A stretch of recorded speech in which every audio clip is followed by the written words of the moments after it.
제가 테슬라를 집중 투자했던 이유 중에 하나는 2020년 당시 테슬라는 미래의 가치를 현재 가격으로 환산한 가격 대비 지금 가격이 너무나 쌌죠. 결과적으로 개인적으로 가장 기대하는 이번 인베스터 데이에 나왔으면 하는 정보는 결국 2022년에 테슬라의 주식 가격이 엄청나게 떨어지면서 지금 뭐 거의 2년 전 가격으로 다시 돌아갔다는 거거든요.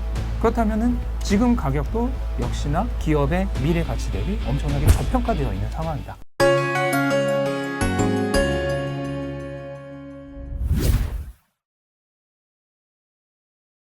안녕하세요. 매경 자이언트TV의 안국성 기자입니다. 자, 주식 투자자라면 테슬라 모르시는 분 없죠? 자, 요즘 한국인들이 여전히 테슬라에 많이 꽂혀 있고, 제가 최근 사실 예상원 통계를 보더라도 여전히 테슬라에 대한 순매수라든지 아니면 활발하게 매매를 하시는 걸 볼 수 있는데요. 테슬라를 비롯해서 미국 성장주 투자자로 유명하신 멘탈이 전부 다 채널을 운영하고 계신 철이형 있습니다. 철이형 모시고 한번 말씀 나눠보도록 하겠습니다. 심희철 작가님입니다. 안녕하세요. 네, 안녕하세요. 작가님이라고 하니까 좀 어색하긴 한데요. 자, 호칭은 그냥 네. 철이형으로 유명하시니까 네. 철이형 작가님이라고 제가 네. 호칭을 좀 정리하도록 하겠습니다. 네. 어떻게 보면 이제 이 최근에 신가를 내셨어요. 이제 네. 돈의 규칙, 네. 돈은 네. 당신의 명령을 기다린다. 이걸 내셨는데 어떻게 보면 이제 유튜버시잖아요. 네. 철이형 유튜버신데 유튜버를 시작하기 전까지는 그냥 또 반도체 업계에서 종사하시는 네. 그냥 직장인 월급쟁이셨는데 네. 첫 투자를 이제 책에서 2009년에 삼성전자로 이제 시작을 하셨다고 들었습니다. 그래서 어떻게 보면 지금 와서는 이제 야 그때 삼성전자 살 걸 이러잖아요. 근데 어떻게 이제 투자자로서 지금 네. 활동하게 되셨는지 그리고 소위 좀 싱글파이어라는 또 채널에 나오셔서 이 주식 테슬라 파이어족으로 소개가 되셨는데 뭐 그동안에 좀 뭔가 투자 환경이 좀 많이 바뀌었으니까요. 그동안에 좀 근황 좀 한번 말씀 부탁드립니다. 뭐 완전 투자를 처음 시작한 건 사실 삼성전자 같은 그런 대단 주식이 아니라 이제 잡주부터 저도 당연히 시작을 했죠. 친구한테 뭐가 좋냐 이렇게 물어봐서 잡주부터 투자를 했는데 공교롭게도 또 그게 또 잘 됐어요, 투자가. 그게 제약주였죠? 아니요. 처음은 이제 제약주 아니고 교육 관련주인데 지금 이제 종목이 없어졌는데. 상패됐군요. 하여간 잘 됐어요. 근데 그게 문제였던 거죠. 잘 돼서. 그래서 이제 이렇게 돈을 쉽게 버는 방법이 있구나 라고 생각하고 투자를 입문을 했죠. 그리고 이제 그 다음에도 온갖 잡주란 잡주는 다 쫓아다니면서 투자를 했는데 이제 초심자의 행운이라고 얘기를 하잖아요. 초반에는 투자하는 것마다 다 막 일주일 만에 20%, 30% 이렇게 오르고 하니까 이거다 싶어서 그 다음부터 이제 적금까지 해약을 한 다음에 몽땅 때려 부은 거죠. 결과가 이제 그 다음에 처음에만 좀 잘 되다가 본격적으로 돈을 투입하고 나니까 그 다음부터 이제 망했죠. 어떻게 보면 근데 제 스토리가 그렇게 낯설지 않으실 거예요. 사실 대한민국에서 뭐 월급 모아서 투자하셨다가 괜히 소문이나 이런 거 듣고 투자하셨다가 손 씻고 싶으면 많잖아요, 사실. 그러면 보통 이제 학을 떼고 다음부터 주식 투자 안 해. 나 다시는 평생 주식 투자 안 한다 이렇게 결심하고 이제 평생 안 하시는 경우가 많은데 또 어떻게 다시 또 하실 용기를 저는 말이에요. 이제 원래 천성이 좀 도전하는 걸 좋아하는 성격이다 보니까 그때 이렇게 그냥 단순히 도박식으로 해서 이게 되는 게 아니구나 라는 걸 깨닫고 공부를 시작을 했어요. 그래서 집에 가면 뭐 7시면은 밤 12시, 새벽 1시, 2시까지 거의 몇 년 동안을 매일처럼 공부를 하면서 그때부터 이제 본격적으로 투자를 시작한 거고 뭐 그 이후로 한 뭐 2014년, 5년 정도까지는 이제 우리가 흔히 얘기하는 트레이더, 단기적으로 수익을 내는 트레이더적으로 활동을 하다가 점점 더 많이 공부를 하고 경험을 하면 할수록 이제 장기 투자로 이제 전향을 하게 된 거죠. 그러면 이제 보통 장기 투자로 하면 솔직히 말씀드리면 삼성전자 지난 2년 동안 많이 뛰었다가 다시 깔아앉았잖아요. 뭐 9만전자, 10만전자 간다고 했을 때는 다들 삼성전자에 장기 투자할 거야 이렇게 시작하셨다가 지금 와서는 막 물린 거 어쩌지 이렇게 고민하시는 분 많거든요. 그래서 어떻게 보면 이제 사실 테슬라도 마찬가지거든요. 테슬라야말로 진짜 예전부터 투자하시는 분은 모르겠지만 어떻게 보면 이제 뭐 5배, 10배 뛰면서 관심 갖고 투자를 시작하시는 한국인들이 많은데 이 소위 이제 기존에 이제 작년에 인터뷰에서는 테슬라 500주를 보유하신 파이어족으로 이제 일단은 유명해지셨거든요. 그러다 보니까 뭐 테슬라에 특별히 집중 투자하신 이유 그리고 뭐 언제 시작을 하셨는지 좀 궁금하거든요. 물론 이제 뭐 테슬라가 제 이제 투자 자산의 전부는 아니고 일부인데 이제 미국 주식 중에서는 테슬라에만 거의 이제 집중적으로 투자를 했었던 거죠. 근데 제가 테슬라를 집중 투자했던 이유 중에 하나는 이게 주식이라고 하는 것을 사람들이 흔히 가치 평가를 한다고 할 때 가장 중요한 게 뭐냐면은 그 기업의 미래 가치를 현재 가격으로 환산한 것과 지금 실제 주식 가격을 비교했을 때 지금 주식 가격이 싸면은 이게 투자할 가치가 있다고 하는 그 프로세스예요. 그런데 그 당시 2020년 당시 테슬라는 미래의 가치를 현재 가격으로 환산한 가격 대비 지금 가격이 너무나 쌌죠. 네, 정말 너무나 쌌고 다만 이제 우리가 이제 이런 걸 기대값이라고 하잖아요. 내가 네. 돈을 투자했을 때 얼마를 벌 수 있겠다 하는 기대값이라고 하는데 기대값에서 중요한 것은 확률도 중요하거든요. 확률도 중요한데 예를 들어서 너무 스타트업 같은 기업 같은 경우 당연히 그 잘 되면은 그 기대값은 높겠지만 확률이 낮잖아요. 네. 그러면 아무래도 전체적인 기대값은 떨어질 수밖에 없거든요. 근데 당시 테슬라는 왜 집중 투자할 만한 가치가 있었냐면은 그 잘 됐을 때 성공했을 때 그 기업의 미래 가치가 지금 가격보다 훨씬 높은 것도 중요하겠지만 그렇게 될 수 있는 확률도 높았어요. 그러니까 우리가 흔히 말하는 우량주, 준우량주 중에서 그렇게 될 수 있는 확률이 가장 높은 기업이었던 거죠. 그런 의미에서 이제 테슬라를 투자를 한 거고. 근데 지금 돌이켜 보면은 2022년에 테슬라의 주식 가격이 엄청나게 떨어지면서 지금 뭐 거의 2년 전 가격으로 다시 돌아갔단 말이거든요. 그런데 테슬라라는 기업의 이 재무 건전성이나 성공 가능성은 오히려 2년 전보다 더 높아졌어요. 그거를 생각한다면 확률은 더 높아진 거죠. 그렇다면은 지금 가격도 역시나 기업의 미래 가치 대비 엄청나게 저평가되어 있는 상황이다. 네. 라고 저는 동일하게 생각을 하고 있습니다. 그렇군요. 네. 그러면 사실 이 방송을 이제 3월 1일 테슬라 인베스터 데이 전에 좀 내보내고 싶어요 싶은데요. 네. 뭐 사실 테슬라 인베스터 데이가 한두 번이 아닌데 네. 이번 인베스터 데이 기대를 많이 하고 있어요. 네. 그래서 테슬라 공부를 많이 진짜 하시는 분이고 네. 사실 개인 멘탈 네. 좀더 채널에서도 시황 정리 잘 깔끔하게 해주시는 걸로 어쨌든 호평이 되게 많으시잖아요. 그러다 보니까 이 테슬라 인베스터 데이에 대해서도 좀 많이 기대를 하고 있는 네. 사람들이 많은데 개인적으로 어떤 개인적인 견해를 네. 어떻게 보시나요? 네, 일단은 뭐 여러 가지 뭐 사이버 트럭도 있고 4680 배터리도 있고 하지만 결과적으로 개인적으로 가장 기대하는 이번 인베스터 데이에 나왔으면 하는 정보는 결국 이제 저가형 모델이죠. 네. 저가형 모델, 뭐 모델 Q라고도 부르고 모델 2라고도 부르고 이름은 여러 가지가 네. 있는데 이 저가형 모델이 나오길 가장 기대하는 거예요. 왜냐하면 그 테슬라가 지금 최근에 중국에서 점유율을 많이 잃고 있는 것 중에 하나가 이제 BYD를 위주로 한 그런 저가형 차량을 판매하는 중국 업체들에게 이제 밀리고 있는 거거든요. 왜냐하면 테슬라의 가장 저가형 모델이라고 해봐야 뭐 4만 달러 그 정도의 가격이기 때문에 이제 중국 같은 이제 경제력이 상대적으로 부족한 국가에서 사기에는 뭐 그나라의 부자들이야 사는데 아무 문제가 없겠지만 서민들이 사기에는 너무 부담되는 가격이거든요. 그리고 앞으로 더 나아가서 인도라든지 인도도 굉장히 큰 시장이거든요. 또는 동남아라든지 아프리카 이런 쪽으로도 진출해야 돼요. 여기는 거의 이제 무주공산이에요. 테슬라가 거의 진출을 안 하는 곳이기 때문에 이런 곳에 진출을 하려면 결국 2만 달러대 초반대에 저가형 모델이 반드시 필요합니다. 그리고 그거를 테슬라도 당연히 모를 리가 없죠. 그래서 어떻게 보면은 이게 앞으로 테슬라가 점유율을 유지하고 확장시키는데 가장 중요한 포인트라고 저는 생각을 하고요. 그래서 이번 인베스터 데이에 저가형 모델에 대한 정보가 어느 정도 나오지 않을까라고 개인적으로 기대를 하고 있죠. 그러면 이것도 여쭙고 싶어요. 사실 뭐 사전 뭐 이건 진짜 제가 궁금해서 여쭤보는 네. 건데 이 소위 서학개미 이제 네. 한국에서 미국 주식 투자하시는 분들이 네. 테슬라에 엄청 열광하시잖아요. 그 근본적인 이유는 어떤 점이라고 생각하세요? 원래 이제 제가 생각했던 것 중에 가장 중요한 것 중에 하나는 그 일론 머스크라고 하는 CEO에 대한 팬덤이었어요. CEO 팬덤. 네, CEO의 팬덤이 굉장히 강했는데 지금은 이제 일론 머스크가 워낙 여기 언론에서 또 안 좋게 다루고 하다 보니까 좀 그 팬덤은 많이 떨어졌어요. 그럼에도 불구하고 여전히 테슬라 주식을 사람들이 많이 좋아하거든요. 그러면은 결국 이유는 하나예요. 본질적인 거죠. 네, 이 기업이 미래 가치 대비 저평가되어 있다. 네. 그런데 그렇게 저평가되어 있는 기업 중에서 확률적으로도 믿고 투자할 수 있는 기업을 골라보라고 했을 때 결국 테슬라보다 더 뛰어난 대안이 거의 없다. 네. 너무 스타트업스러운 기업은 그 확률을 도저히 감당할 수 없고 또 너무 우량 기업, 뭐 애플, 마이크로소프트는 이제 미래 가치 대비 그 성장 프리미엄이 얼마 없는 거죠. 네. 그러니까 지금 투자해도 높은 확률로 수익은 낼 수 있겠지만 그 범위가 너무 좁은 거죠.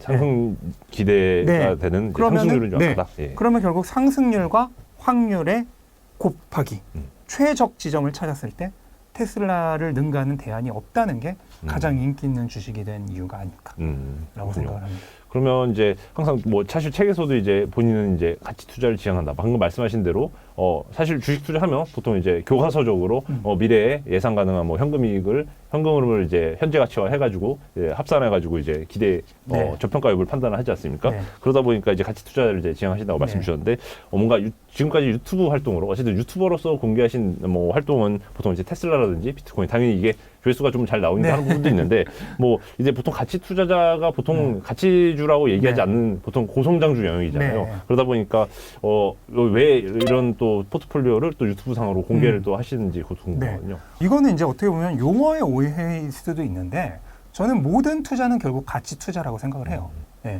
그러니까 지금 내가 투자하는 금액보다 미래 가치가 더 높다고 생각을 하니까 투자를 하는 거예요. 안 그러면 투자라는 말 자체가 성립이 안 되거든요. 그렇죠. 테슬라든 뭐 코카콜라든 똑같아요, 결과적으로는.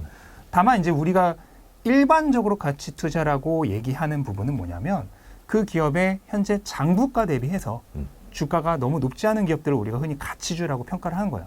그러니까 지금 벌고 있는 돈에 기반해서 투자를 하는 게 우리가 가치 투자라는 용어로 지금 정의하고 있는 부분이죠.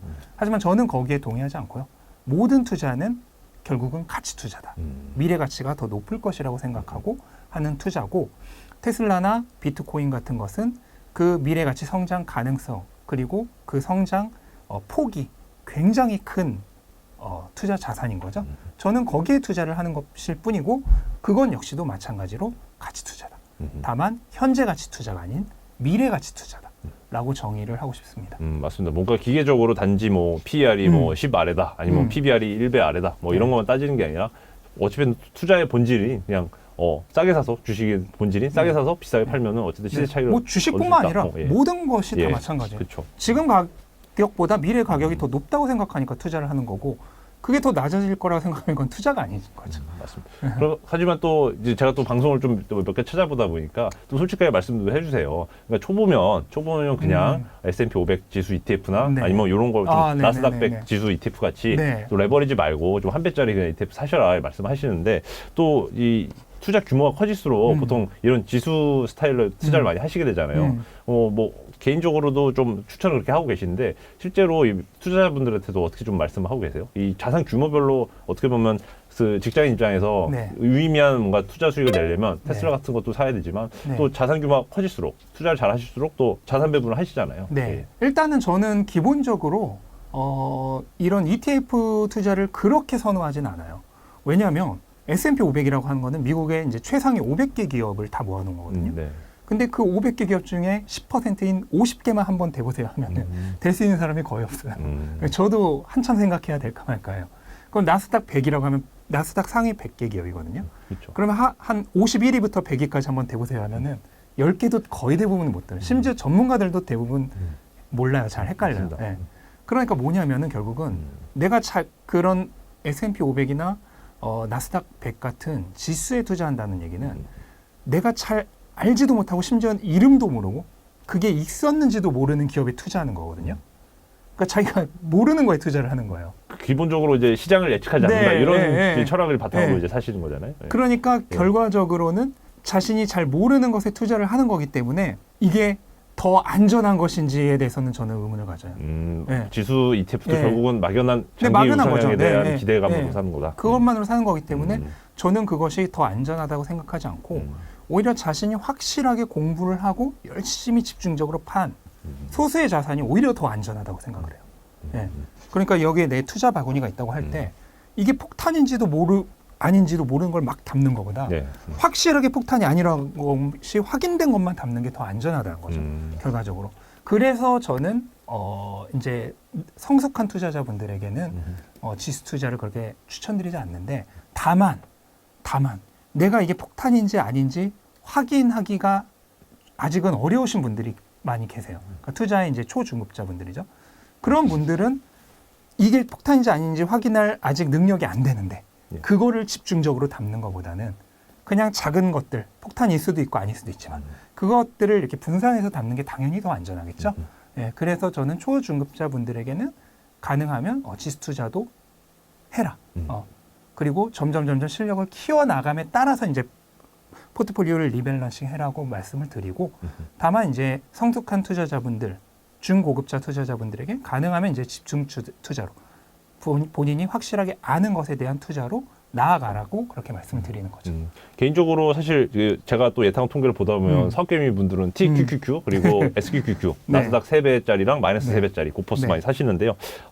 뭐 레버리지 인버스 투자를 개인적으로 좀 하시는지 뭐 좀 궁금합니다. 네. 레버리지나 인버스 투자도 본인이 그 리스크 매니지먼트를 잘 할 수 있으면 사실 문제가 없어요. 네. 방금 말씀하신 뭐 TQQQ나 그런 인버스 또는 인버스 ETF나 이런 것도 전부 파생 상품이죠. 예. 파생 상품의 가장 큰 특징은 하이 리스크 하이 리턴입니다. 예. 그래서 본인이 그 리스크를 관리를 할 수 있으면 문제가 안 되는데 저는 유튜브에선 거의 추천하잖아요. 그 이유는 그거를 리스크 관리할 수 있는 능력이 되시는 분이 굉장히 소수이기 때문에.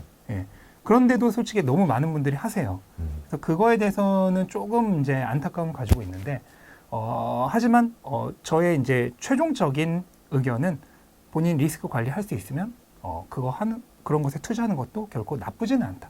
다만 일반적으로는 좀 고려를 해봐야 한다라는 게 저의 의견입니다. 그러면 또 이제 종목을 어쨌든 이제 피킹을 네. 하시는 스타일의 투자자시기 때문에 네. 이거 꼭 여쭤봐야 되는데 일단은 첫째로 시장 리스크. 작년 같은 경우는 역대급으로 다 사실 하락했잖아요. 뭐 사실 테슬라 많이 떨어졌다고 하지만 솔직히 뭐 그냥 시장 지수가 뭐 20% 넘게 떨어지는 환경에서는 뭐 어떤 주식에 사셨던 사실 많이 하락할 수밖에 없는데 작년 같이 뭐 부동산, 주식, 채권, 코인 다 빠지는 장에서는 어떻게 좀 멘탈을 관리하셨는지 멘탈이 전부 다 채널 운영하시니까 어떻게 관리하셨는지 한번 좀 궁금합니다. 일단 기본적으로 약세장에서는 모든 자산의 가격이 다 하락해요. 뭐 금부터 시작해서. 채권도 거의 20%가 하락을 했고요. 채권은 준현금성 자산이라고 하잖아요. 그럼에도 불구하고 전체 채권 지수가 거의 20% 하락을 했고, 그다음 뭐 부동산도 뭐 말할 필요도 없죠.